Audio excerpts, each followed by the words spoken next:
En ce qui concerne la motricité gastrique, il faut savoir que l'estomac a une fonction à la fois acido-sécrétrice, l'estomac sécrète de l'acidité, et il assure la vidange de l'estomac. L'estomac assure donc la distribution régulière des aliments à l'intestin grêle. Il assure un débit calorique stable et constant de l'ordre de 2 à 3 kcal par minute. Au niveau du muscle gastrique, à la différence du reste du tube digestif, vous avez non pas 2 mais 3 couches musculaires. Vous retrouvez la couche longitudinale externe, la circulaire devient intermédiaire, et il y a également une couche oblique interne. Concernant l'innervation, vous retrouvez les fameux plexus intrinsèques, les plexus nerveux, sous-muqueux de Meissner et myentérique d'Auerbach. Vous retrouvez également le système nerveux extrinsèque avec ses efférences et ses afférences. Si l'on regarde maintenant l'activité électrique ou activité myogène au niveau de l'estomac. L'activité électrique est caractérisée par des potentiels à plateau, que l'on appelle ondes lentes, qui n'existent pas dans l'estomac proximal, comme je vous en avais parlé dans le rappel sur la motricité digestive.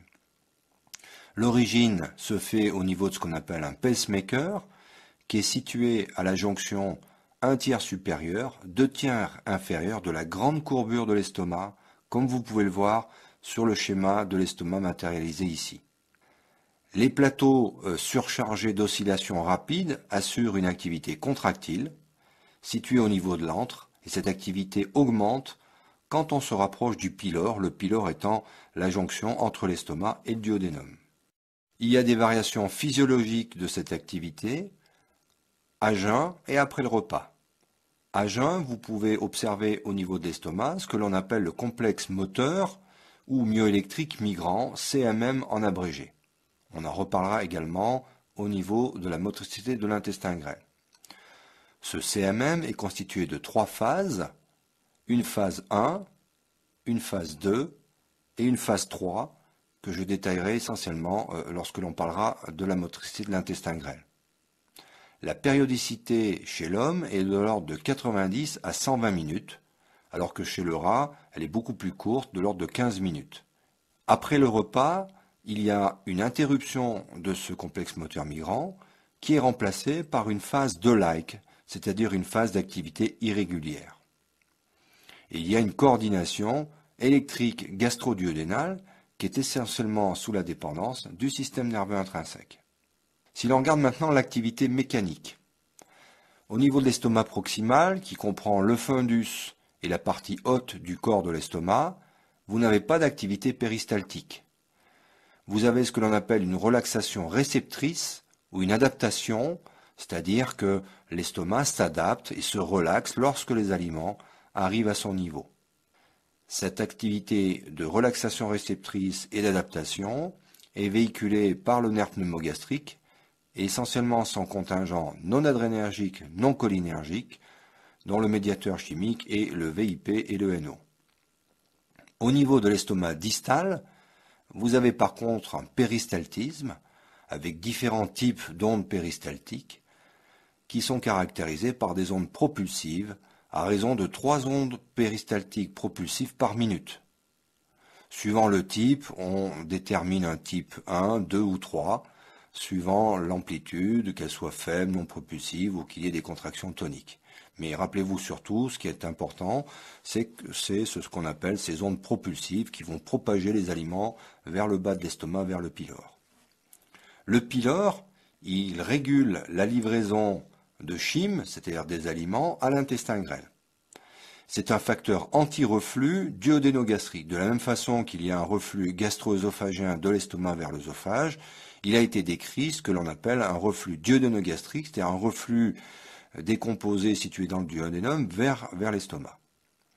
Ce pylore, il assure une réplétion gastrique, c'est-à-dire ce que l'on appelle un moulin antral, c'est-à-dire que les aliments vont être broyés au niveau de l'estomac, principalement dans l'antre, un peu comme un moulin à café, et tant que ces aliments n'ont pas atteint un certain degré de taille, de composés chimiques, etc., eh bien, le pylore va rester fermé, ne va pas délivrer les aliments au niveau du duodénum. Lorsque la vidange gastrique est achevée, Au niveau du pylore, vous avez une pression de fermeture qui est faible. Et à jeun, en dehors des repas, c'est-à-dire quand vous avez ce fameux complexe moteur migrant, eh bien, le pylore a une activité variable suivant la phase de ce complexe moteur migrant. C'est-à-dire que pendant la phase 2, eh bien, le pylore est fermé, et pendant la phase 3, le pylore est ouvert. Vous avez sur ce schéma une matérialisation des ondes de contraction au niveau de l'estomac. Vous pouvez voir que vous avez notamment cette activité dont je vous ai parlé de relaxation réceptive sur le schéma numéro 1. Sur le schéma numéro 2, vous pouvez voir des ondes péristaltiques dont le but est de broyer les aliments tout en amenant les aliments vers la partie terminale de l'estomac. Et vous avez donc ce fameux moulin antral, c'est-à-dire comme un moulin à café, c'est-à-dire que les aliments sont broyés jusqu'à ce qu'ils atteignent une petite taille pour qu'ils franchissent ensuite le pylore, comme vous pouvez le voir sur le schéma numéro 3. Sur le graphe numéro 4, vous avez une idée, une représentation de la vidange de l'estomac, avec des temps d'évacuation de la vidange gastrique. Si l'on regarde maintenant la vidange gastrique, ou VG, concernant les données physiologiques. Cette vidange gastrique, elle débute quelques minutes après le début du repas. Le débit dépend de la coordination entre l'antre, le pylore et le duodénum, ce que l'on appelle la coordination antro-pyloro-duodénale. La vidange des solides, S en abrégé, dépend classiquement du péristaltisme antral, alors qu'on dit que la vidange des liquides, L en abrégé, dépend d'un gradient de pression entre l'estomac proximal, la partie haute de l'estomac, et le duodénum. En pathologie, à une époque où l'on faisait des vagotomies pour traiter les ulcères, par exemple, de l'estomac, eh bien, on sait que la vagotomie accélère la vidange des liquides. Il faut savoir que la vidange gastrique n'est pas quelque chose de rapide. La durée, comme vous pouvez le voir, est de l'ordre de 4 heures. Il s'agit donc d'un phénomène lent, en sachant que la vidange gastrique des liquides est plus rapide que la vidange gastrique des solides. Quels sont les facteurs qui modifient la vidange gastrique ? La position allongée augmente la durée de la vidange gastrique. Il y a une variation circadienne de la vidange gastrique qui est plus rapide le matin que le soir. La vidange gastrique dépend également de la composition du repas. Des aliments gras, par exemple, ralentissent la vidange gastrique. La vidange gastrique dépend également du volume du repas. La durée de la vidange gastrique augmente avec le volume du repas. Elle dépend également de la composition du chyme gastrique. La pression, notamment, elle dépend de la pression osmotique. C'est la règle de l'isotonie, c'est-à-dire que tant que le contenu gastrique est hypertonique, eh bien ce contenu ne sera pas délivré au niveau du duodénum. L'acidité, par exemple, ralentit la vidange gastrique. Il y a également un rôle du glucose, des protéines et des graisses, comme je vous l'ai dit précédemment, dans la vidange gastrique. La taille des aliments, ceci rejoint le volume du repas, la durée de la vidange gastrique augmente avec la taille des aliments. La viscosité ralentit la vidange gastrique. On sait également que des facteurs psychoaffectifs, tels que le stress, ralentissent la vidange gastrique. Enfin, il semble que, en fonction de l'âge, l'âge ralentit la vidange gastrique des liquides.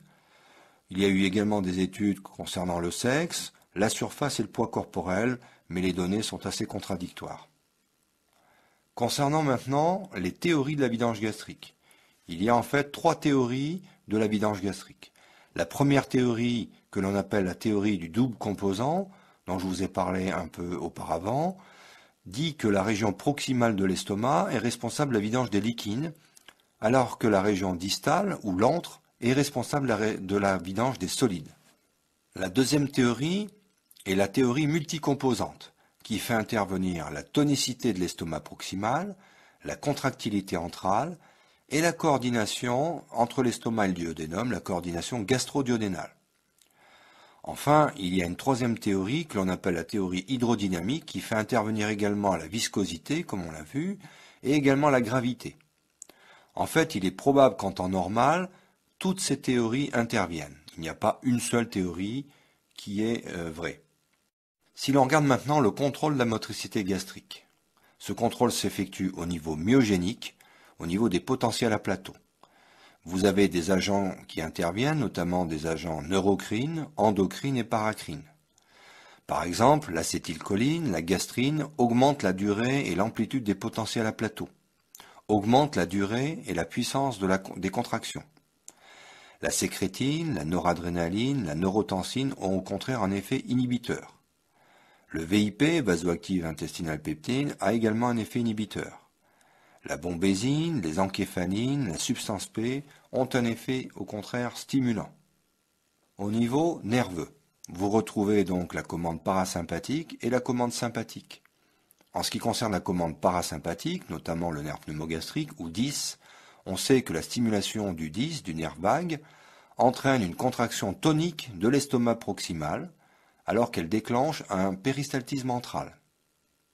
Si maintenant vous stimulez le nerf pneumogastrique tout en donnant de l'atropine, qui inhibe la transmission cholinergique, eh bien vous observez une relaxation de l'estomac proximal. À une époque où l'on faisait des vagotomies pour traiter l'ulcère de l'estomac, il y avait plusieurs types de vagotomies, des vagotomies tronculaires, sélectives ou suprasélectives, selon que l'on coupait des fibres du nerf pneumogastrique de plus en plus sélectives à destinée de l'estomac. Lorsque l'on faisait une vagotomie tronculaire, on coupait le nerf vague à son émergence sous le diaphragme, et en l'occurrence, cette vagotomie tronculaire entraînait une diminution de la vidange gastrique. Même chose lorsque l'on faisait une vagotomie sélective, c'est-à-dire que l'on coupait la branche gastrique du nerf pneumogastrique. On avait également une stase de l'estomac, ce qui nécessitait un drainage. Au contraire, lorsque l'on faisait une vagotomie que l'on appelait suprasélective, c'est-à-dire que l'on coupait uniquement les rameaux à destinée acido-sécrétrice, c'est-à-dire les rameaux qui innervaient la partie haute de l'estomac, là où il y a les cellules qui sécrètent l'acidité, eh bien, on n'avait pas de stase car on laissait intacte la partie du pneumogastrique qui assurait la vidange de l'estomac et la relaxation du pylore. Si l'on regarde maintenant le sympathique, il a une action relaxatrice de l'estomac proximal, et au niveau de l'antre, il a un effet moins net, indirect, par action inhibitrice sur le pneumogastrique. Il diminue le péristaltisme. Vous avez également ce que l'on appelle les réflexes gastro-intestinaux. Vous avez plusieurs types de réflexes, les réflexes duodénogastriques, les réflexes phundo-antral, gastro-entériques, intestino-gastriques. Les réflexes duodénogastriques, ce sont des réflexes qui font intervenir des chémorécepteurs, c'est-à-dire que par exemple l'arrivée d'aliments au niveau du duodénum va modifier la motricité de l'estomac. Au sein même de l'estomac, vous avez ce que l'on appelle des réflexes phundo-antral, c'est-à-dire que ce sont des réflexes entre la partie haute de l'estomac, le fundus, et la partie basse, l'antre, qui font intervenir des mécanorécepteurs. Vous avez également ce que l'on appelle des réflexes gastro-entériques entre l'estomac et l'intestin, où interviennent des mécanorécepteurs. Et puis vous avez également des réflexes entre l'intestin et l'estomac. Par exemple, si vous distendez l'intestin, vous allez inhiber la vidange de l'estomac. Ceci fait intervenir également des mécanorécepteurs. Le contrôle hormonal, le problème est toujours le suivant. Est-ce que lorsque l'on injecte une hormone chez l'animal, par exemple, est-ce que l'on a un effet pharmacologique ou un effet physiologique? L'effet pharmacologique est bien sûr différent de l'effet physiologique. Au niveau de l'estomac proximal, eh bien, vous avez une diminution de la pression et une augmentation de la capacité du réservoir. Toutes les hormones testées, gastrine, choléstokinine, VIP, somatostatine, sécrétine, etc., ont ces effets. Au niveau du pylore, on observe une contraction. Au niveau de l'antre, la gastrine et la cholécystokinine augmentent le péristaltisme. On pense que cette action est plutôt de type physiologique et non pas pharmacologique. Le VIP, la sécrétine, le glucagon, le GIP diminuent le péristaltisme. La motiline, dont je vous ai parlé, qui est libérée par les cellules grand M petit o, elle induit des complexes moteurs migrants. La neurotensine aurait un effet inhibiteur. Mais globalement, en ce qui concerne cette régulation hormonale, il faut être très prudent, puisqu'on discute toujours un effet pharmacologique et non pas physiologique. Nous allons parler maintenant du vomissement. Le vomissement fait intervenir des phénomènes mécaniques, des centres et des afférences et des efférences. Au cours du vomissement, le contenu intestinal va aller non pas vers le bas, mais va remonter dans l'estomac. Vous avez au cours du vomissement une contraction antrale, vous avez un relâchement du sphincter inférieur de l'œsophage et de l'œsophage, une contraction du diaphragme et des muscles abdominaux, une inspiration profonde et une fermeture de la glotte, de façon à éviter que les vomissements aillent non pas vers l'extérieur, mais dans les poumons. Les centres sont situés au niveau du bulbe, et les afférences et les efférences sont véhiculées par le nerf pneumogastrique.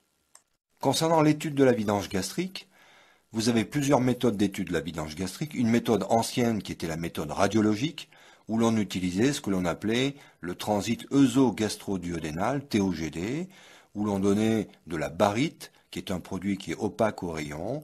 Le patient avalait cette barite et on faisait plusieurs radios pour voir la propagation de cette barite le long de l'œsophage, de l'estomac et du duodénum. C'est un examen que l'on n'utilise pratiquement plus actuellement et qui a été relayé dans un deuxième temps par l'échographie, mais l'échographie étudie surtout la vidange gastrique des liquides et pas la vidange gastrique des solides. La meilleure technique de référence est la technique scintigraphique. Dans cette technique, on utilise un repas mixte solide-liquide, on marque les solides avec un émetteur gamma qui est du technétium 99M, et on marque les liquides avec un autre émetteur gamma qui est de l'indium 111 DTPA, et on va utiliser une gamma caméra pour étudier l'évacuation de ces deux marqueurs au niveau de l'estomac dans le temps. Voici sur ce schéma un exemple de vidange gastrique.